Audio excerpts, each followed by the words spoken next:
Hey everyone, Mundo here. If you would like to support the show, please head to patreon.com/crimeandcourtusa.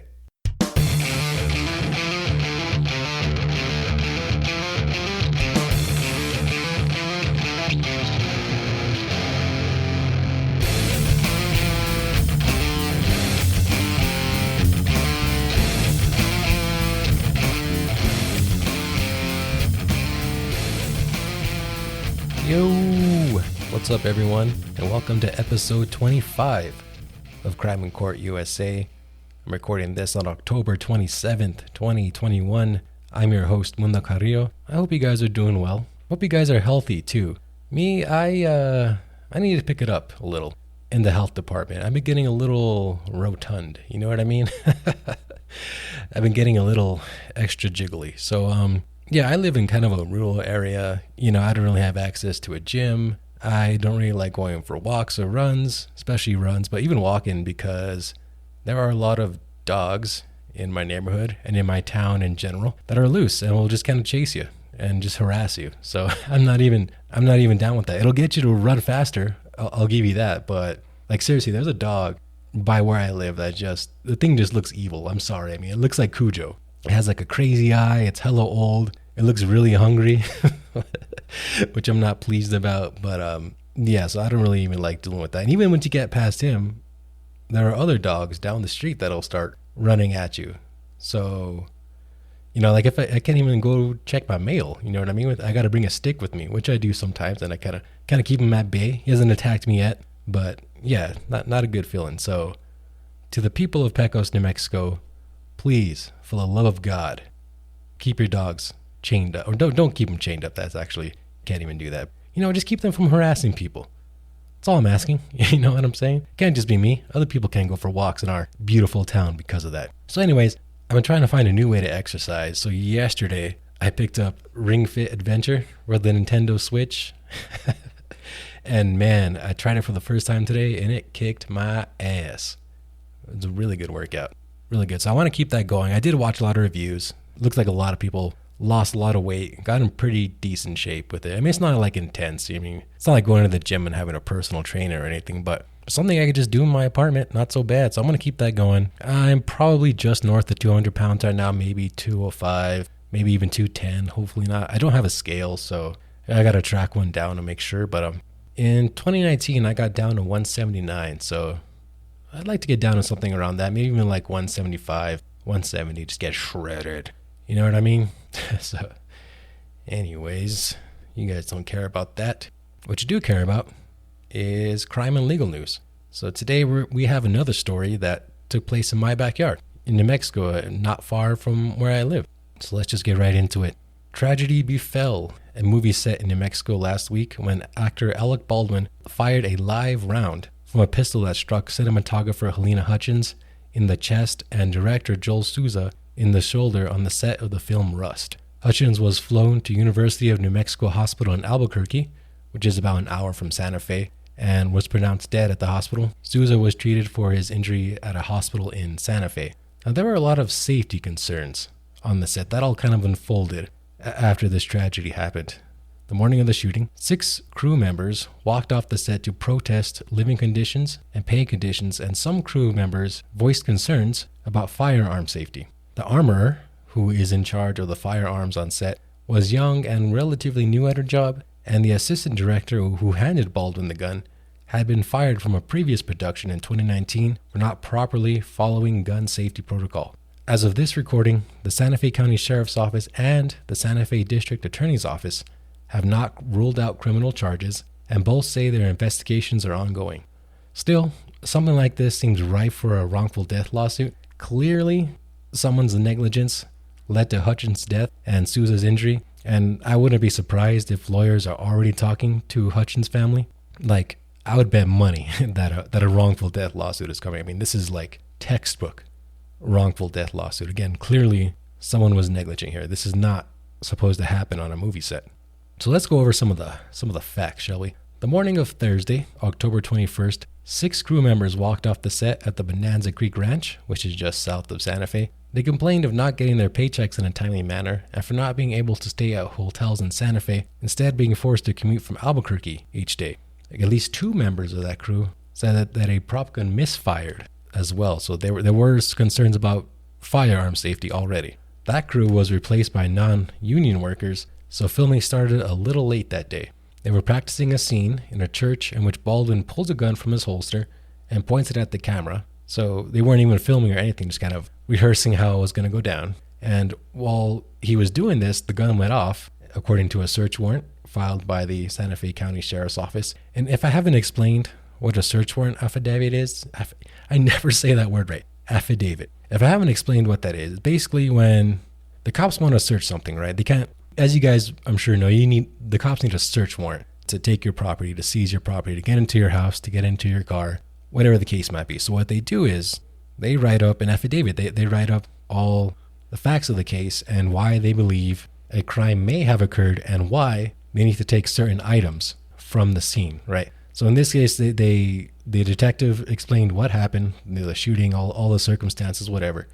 He said that they're going to need, take control of the cameras, some hard drives, and even actually Alec Baldwin's clothes that he was wearing, his Western style clothes, appeared to get blood splatter on them. So his clothes were taken as well. So anyways, the detective writes up what he thinks they may need to take as part of their investigation. This is read over by a judge, and the judge will decide, okay, yeah, it looks like maybe a crime happened here, so I'm going to go ahead, I'm going to sign off on this, and yeah, you go ahead, you go there and you take the items you need. And once the sheriff's office takes or I guess any law enforcement agency takes an inventory of the items collected, then the search warrant becomes public, at least in New Mexico. So whenever a search warrant becomes public here, it already means that the detectives or whoever already took the items from the scene.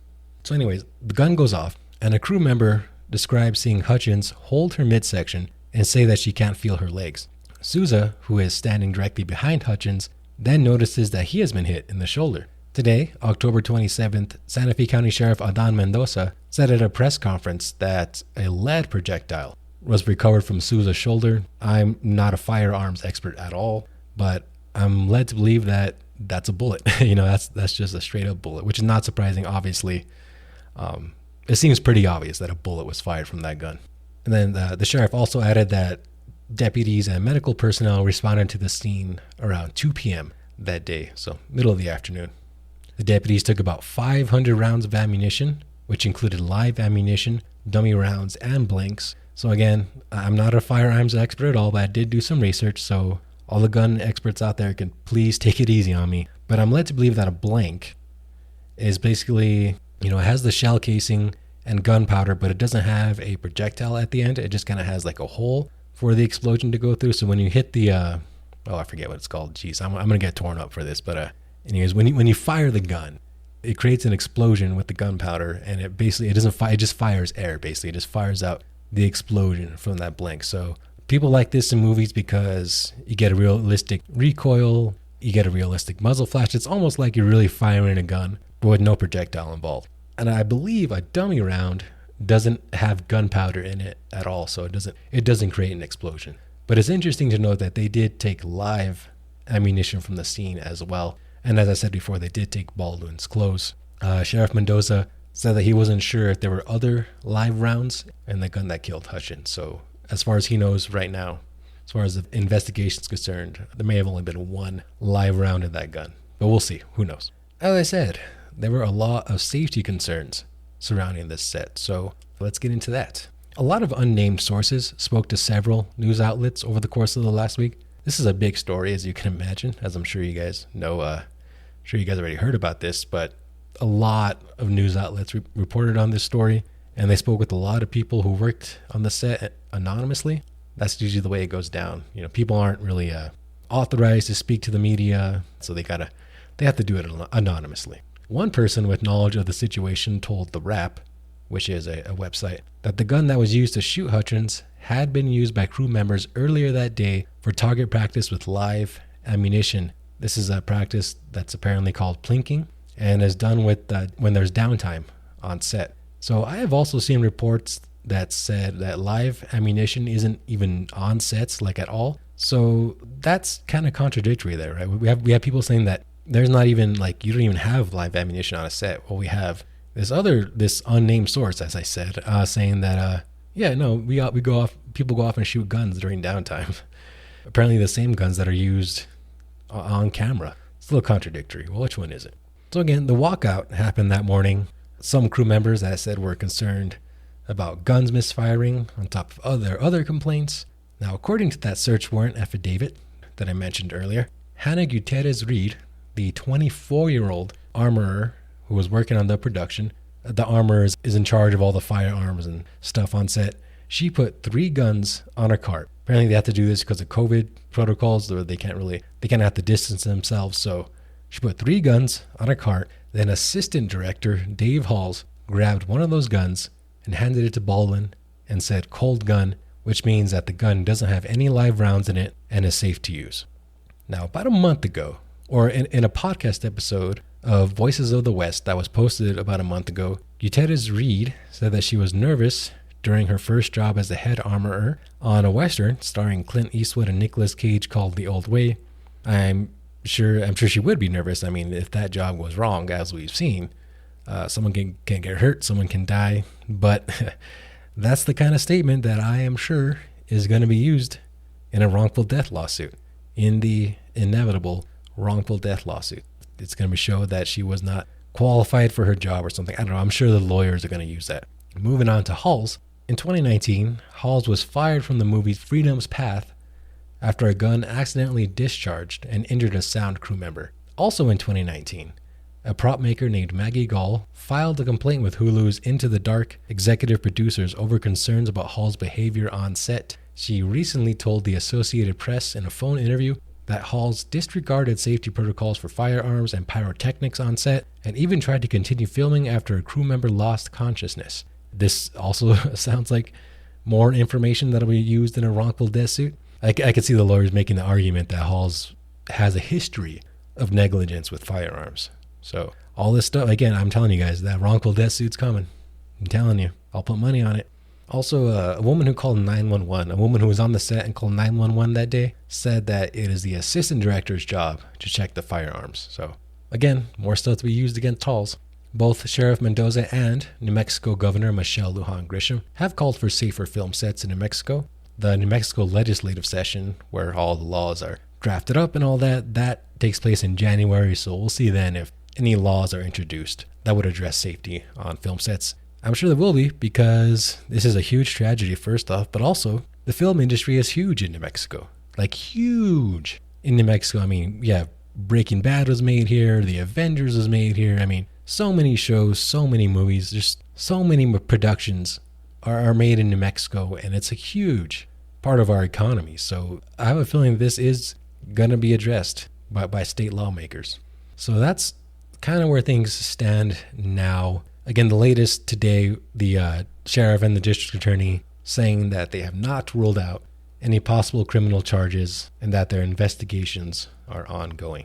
And before I move on, I have to give a shout out to Santa Fe, New Mexican photographer Jim Weber for getting the photos of Baldwin that everyone has been using. I'm sure you guys have seen it. It's the one where he's on the phone and he looks distraught. There's another one where he's kind of hunched over. That took place at the Santa Fe. That was just outside the Santa Fe County Sheriff's Office, where he was questioned in the incident. I know people were giving Jim a hard time, saying like, why would you take a photo like that where clearly someone's in distress and all that? And I say, hey man, that's journalism, dude. Like, look at those photos. I mean, tell me that the look on Baldwin's face doesn't tell it all. You know what I mean? Like, tell me that dude's not distraught. Tell me he's not shocked. Tell me he's not sad.